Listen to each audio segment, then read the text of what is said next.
함께 기도하겠습니다. 하나님 아버지, 감사합니다. 수요일을 맞이한 우리 사랑하는 성도들 축복합니다. 오늘도 주님 말씀 붙들고 이 하루 살아가기를 원합니다. 지혜와 계시의 영을 주셔서 이 하루 불안하지만 또 알 수 없지만 그래서 주님을 더욱더 의지하여 승리하였다고 고백할 수 있는 간증이 풍성한 이 하루 되도록 우리의 모든 걸음 가운데 함께하여 주옵소서. 예수님의 이름으로 기도드립니다. 아멘. 우리 찬송가 551장 찬양하시겠습니다. 511장 찬양하시겠습니다.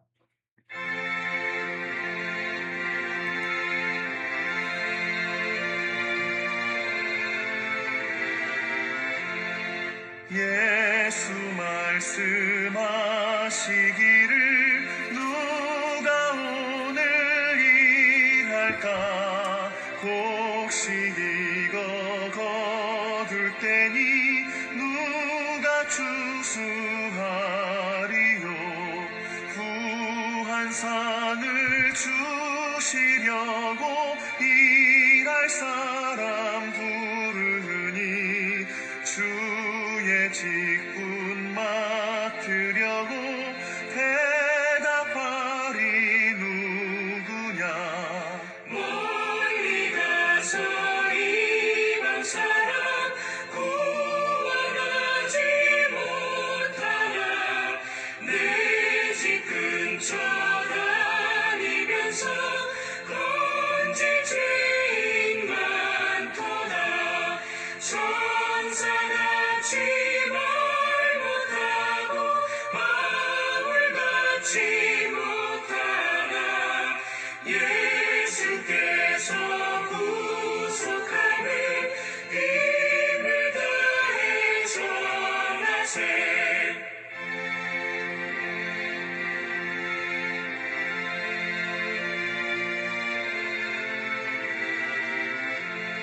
죽을 사람 구하라고 예수 너를 부르니 힘이 없어 못한다고 핑계하지 말아라 주가 주신 직분 맡아 항상 기뻐 지키고 부르실 때 대답할 만 나를 보내주소서. 아멘. 오늘 하나님 말씀 요한복음 4장 27절에서 42절 마지막 절까지의 말씀입니다. 같이 먼저 읽고 묵상하도록 하겠습니다. 이때에 제자들이 돌아와서 예수께서 여자와 말씀하시는 것을 이상히 여겼으나 무엇을 구하시나이까 어찌하여 그와 말씀하시나이까 묻는 자가 없더라. 여자가 물동이를 버려두고 동네로 들어가서 사람들에게 이르되 내가 행한 모든 일을 내게 말한 사람을 와서 보라. 이는 그리스도가 아니냐 하니 그들이 동네에서 나와 예수께로 오더라. 그 사이에 제자들이 청하여 이르되 라삐여 잡수소서. 이르시되 내게는 너희가 알지 못하는 먹을 양식이 있느니라. 제자들이 서로 말하되 누가 잡수실 것을 갖다 드렸는가? 하니 예수께서 이르시되 나의 양식은 나를 보내신 이의 뜻을 행하며 그의 일을 온전히 이루는 이것이니라. 너희는 넉 달이 지나야 추수할 때가 이르겠다 하지 아니하느냐. 그러나 나는 너희에게 이르노니 너희 눈을 들어 밭을 보라. 기어져 추수하게 되었도다. 거두는 자가 이미 삭도 받고 영생에 이르는 열매를 모으나니 이는 뿌리는 자와 거두는 자가 함께 즐거워하게 하려 함이라. 그런즉 한 사람이 심고 다른 사람이 거둔다 하는 말이 옳도다. 내가 너희로 노력하지 아니한 것을 거두러 보내었노니 다른 사람들은 노력하였고 너희는 그들이 노력한 것에 참여하였느니라. 여자의 말이 내가 행한 모든 것을 그가 내게 말하였다. 증언함으로 그 동네 중에 많은 사마리아인이 예수를 믿는지라. 사마리아인들이 예수께 와서 자기들과 함께 유하시기를 청하니 거기서 이틀을 유하시매 예수의 말씀으로 말미암아 믿는 자가 더욱 많아 그 여자에게 말하되 이제 우리가 믿는 것은 네 말로 인함이 아니니 이는 우리가 친히 듣고 그가 참으로 세상의 구주신 줄 알미라 하였더라. 아멘. 네, 42절까지 말씀. 우리가 3일 동안 지금 사마리아에서 만난 우물가의 여인, 그 여인과 예수님의 대화, 그리고 그 대화를 통한 변화, 이런 과정들을 지금 보고 있습니다. 큐티의 본문이 굉장히 타이트하게 또 이 자세하게 본문을 잘라서 우리가 깊이 볼 수 있도록 배려하고 있는데요. 오늘은 어제까지 예수님, 그분이 내 인생의 문제를 아시고 나의 목마름을 해결하실 수 있는 그리스도이심을 발견한 이 여인의 변화를 구체적으로 보여주는 장면입니다. 42절, 27절에 보니까 예수님께서 메시아 그리스도이심을 여자가 발견하였을 때 제자들이 돌아왔습니다. 예수님께서 여자와 대화를 나누시는 모습을 보면서 이상히 여겼다 그랬습니다. 이것은 오늘 큐티 책에는 좀 믿음이 없었기 때문에 또 사마리아 사람과 상종하지 않는 유대인의 어떤 관습 그런 것들 때문에 예수님께서 왜 그렇게 하시느냐 묻고 싶었지만 하지 않았다. 그래서 그게 편견이고 내가 싫어하는 것들로 인해서 믿음에 방해가 되는 건 없느냐 이렇게 묵상을 좀 돕고 있는데 그런 장면은 아닙니다. 왜냐하면 우리가 예수님의 제자들이 예수님을 처음에 어떻게 만났는지 다 보았지 않습니까? 본인들도 삶의 갈급함, 인생에 해결되지 않는 진리에 대한 갈망으로 고민할 때 예수님과 더불어 대화하고 그 예수님의 대화를 통해 메시아를 만났던 경험이 있잖아요. 그러니까 여인의 대화가 마치 자기의 변화되기 이전의 모습을 보는 것 같아서 묻지 않았던 겁니다. 이상하게 여겼던 것은 사마리아 여인과 상종하는 모습에 대한 선입견일 수 있지만 굳이 묻지 않았다. 이것은 싫어서 안 물었다기보단 이해했기 때문이라고 생각합니다. 예수님을 만난 여인이 28절 여자가 물동이를 버려두고 동네로 들어가서 사람들에게 이르되 내가 행한 모든 일을 내게 말한 사람을 와서 보라. 이는 그리스도가 아니냐 하니 그들이 동네에서 나와 예수께로 오더라.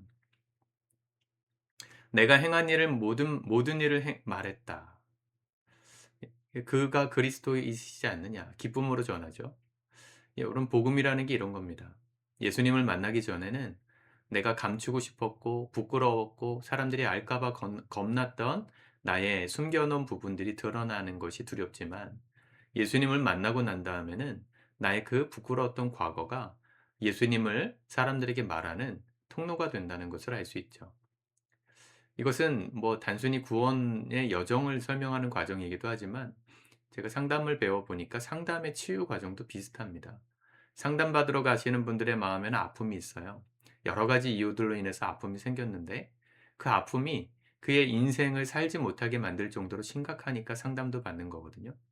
상담 치유의 목적은 어딨냐면 그 상처받은 것에 대한 흔적이 100% 사라지는 것에 있지 않아요. 예를 들어서 아버지와의 관계에서 내가 트라우마가 있다. 아버지가 아주 매를 많이 때리셨던 그런 두려움이 있다. 그게 자녀에게 상처인데요. 상담의 목적은 그 아버지로부터 받았던 그 무서웠던 기억이 아예 내 머릿속에서 사라지는 것을 목표로 삼지 않습니다. 그건 사라질 수 없죠. 우리 뇌리에 각인된 어떤 상처의 흔적이니까. 근데 상담의 치유의 목적은 뭐냐면 그 각인된 상처가 여전히 남아 있지만 그전에는 그것만 건드려도 누가 그걸 건드리기만 해도 과거의 상처가 막 튀어 올라와 가지고 계속 아팠다면 이제는 그 상처를 만져도 아프지 않을 만큼 이게 내성이 생기고 단단해지게 되는 더 이상 그걸 건드려도 내 인생에 큰 문제가 되지 않을 정도로 그 문제를 제대로 아물게 만드는 게 상담 치유의 목적입니다. 예수님을 만나면 우리 영혼이 치유됩니다. 예수님을 만나서 변화된다는 건 똑같아요. 과거의 나의 죄된 삶의 습관이 사라지는 걸 말하지 않아요. 사람들에게 보여줄 수 없는 부끄러운 부분들이 여전히 남아 있지만 그것을 감추고 숨기려고 애쓰는 삶이 아니라 오히려 드러내고 사람들에게 보여줌으로써 나 스스로 혼자서 고민하는 이 투쟁이 아니라 이 사람들 앞에서 공개적으로 예수님 만난 내 삶에 이 죄의 영역을 어떻게 싸워 이기고 있는지를 당당하게 보여줄 수 있는 그래서 더 이상 만져도 누가 건드려도 예민해지지 않는 그게 바로 우리의 영혼의 구원이라고 저는 생각합니다. 예수님 만나면 그래서 우리가 변하는 겁니다. 습관이 변하고 우리의 과거의 죄된 습관이 바뀌는 거죠. 내 과거에 숨겨두었던 것이 드러날까 겁내지 마세요. 예수님 진짜 만나면 그거 누가 건드려도 그걸 누가 알게 돼도 더 이상 내 자존심이 상하지 않습니다. 여러분들에게 이 은혜가 있으시길 축복합니다. 그래야 인생이 자유로워져요. 뭔가 감추어 놓는 삶은 아름다운 삶이 아니고 구원받은 삶이 아닙니다. 물론 모두에게 다 오픈하는 게 다 정의다 이렇게 말하는 건 아니지만 예수님 안에서 나의 과거의 죄, 현재의 죄, 나의 모든 상처가 해결됐음을 정말로 경험하면 여인처럼 말할 수 있어요. 내가 행한 일을 모두 나에게 말한, 내가 행한 모든 일을 나에게 말한. 얼마나 부끄러워요. 남편이 6명이라는 걸 나에게 말해줬던 얘기를 했다는 거잖아요.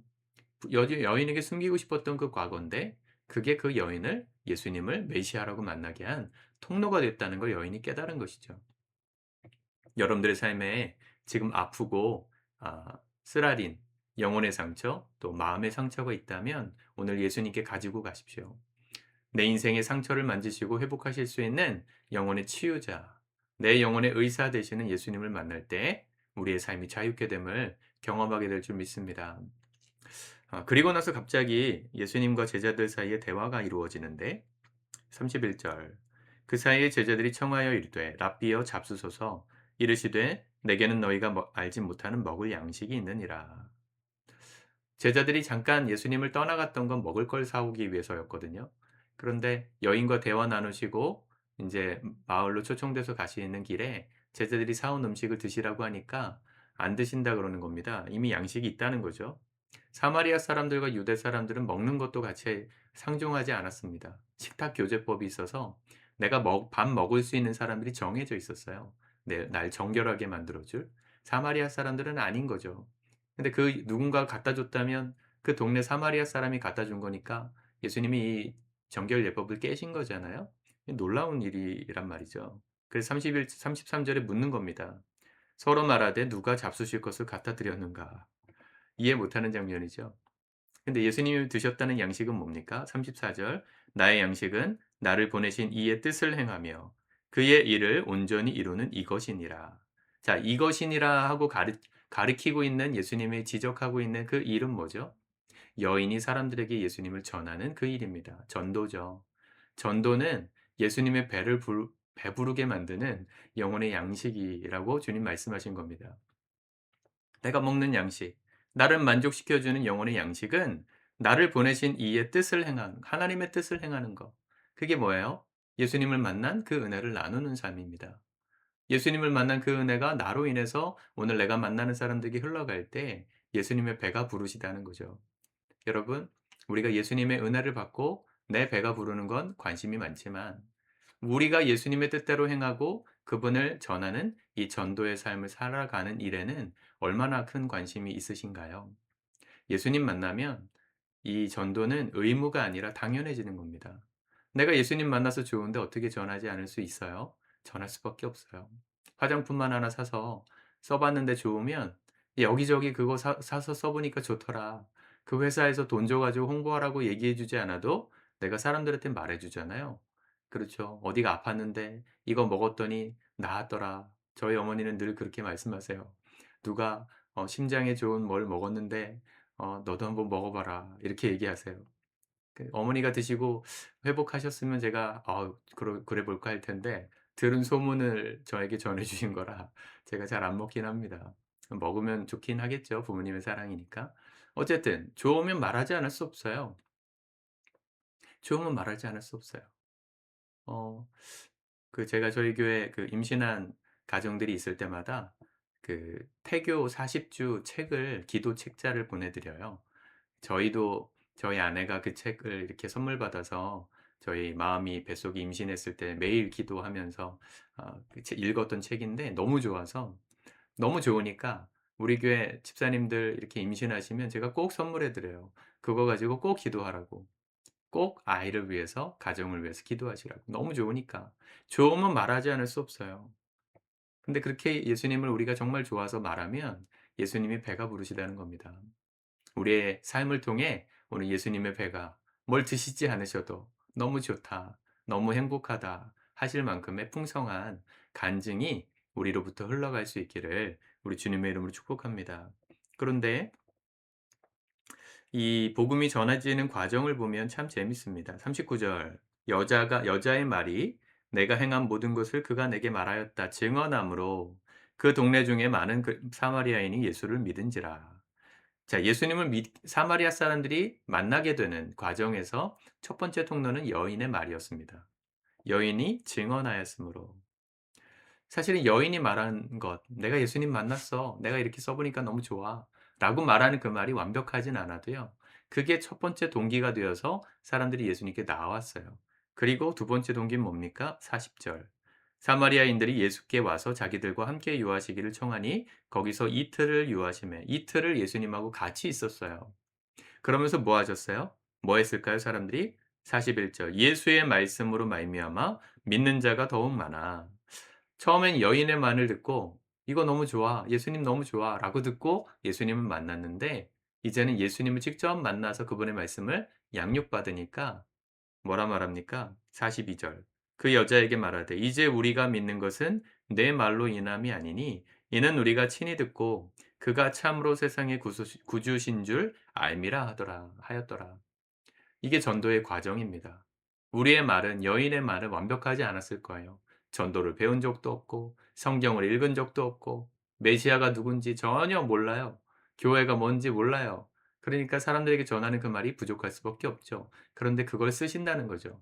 그 부족한 말을 우리의 말을 하나님 도구 삼으셔서 예수님을 만나게 되면 예수님께로 교회로 누군가를 데리고 나오면 교회 안에서 그들이 예수님과 교제하면서 직접 만나는 역사가 일어날 거라는 겁니다. 여러분들 주변에 예수님 전해야 될 분들이 계시면 여러분들이 다 설득해 가지고 데려오시려고 노력하지 않으셔도 됩니다. 우리의 말은 부족할 수 있고 우리는 자세하게 잘 설명 못할 수 있어도 내가 예수님 만난 기쁨과 감격이 너무 크면 그냥 데리고 오세요. 그분과의 신뢰와 인격적인 만남이 필요하겠죠? 여러분들이 말이 신뢰할 만한 말이어야 오시겠죠? 예, 데리고 오십시오. 그리고 이 교회에 이틀을 유하면서 그 말은 시간을 가지고 교회를 통해 예수님을 만나는 경험을 하면서 그들의 삶이 변하는 걸 보게 되실 수 있을 거예요. 연초에 몇 가정들이 이렇게 소개 받으셔서 교회에 오셨습니다. 저는 기도하고 있어요. 그분들도 예수님을 조금 더 교회에 가까이 오셔서 예수님 말씀을 많이 배우고 양육도 받고 변화되셔서 정말 예수님을 기쁘게 믿고 누리는 복된 신앙생활 하실 수 있기를 기도하고 있습니다. 우리 아까 찬양했잖아요. 찬송가 가사 중에 어디 있습니까? 2절인가요? 2절에 보면 천사같이 말 못하고 바울같이 못하나 예수께서 구속함을 힘을 다해 전하세. 우리가 부족하게 전해도 주님은 역사하십니다. 오늘 우리의 삶이 예수님을 전하는 삶 되기를 축복합니다. 예수님의 배가 부르실 겁니다. 예수님의 배가 부르면 우리의 인생에도 하나님 부어주시는 은혜와 축복이 풍성하게 임하게 될 것입니다. 이 믿음의 선순환을 오늘 하루 풍성하게 누리실 수 있기를 축복합니다. 기도하겠습니다. 주님 감사합니다. 하나님 말씀을 의지합니다. 오늘도 주님께서 주시는 우리의 삶의 역사하심을 우리가 먼저 체험하고 그 은혜와 간증을 우리가 만나는 사람들에게 전함으로 말미암아 주께서 오늘도 많은 영혼들을 주께로 이끄시고 또 살리시는 구원의 역사가 우리의 삶의 주변에서 일어날 수 있도록 우리를 사용하여 주시고 인도하여 주옵소서. 예수님의 이름으로 기도드립니다. 아멘.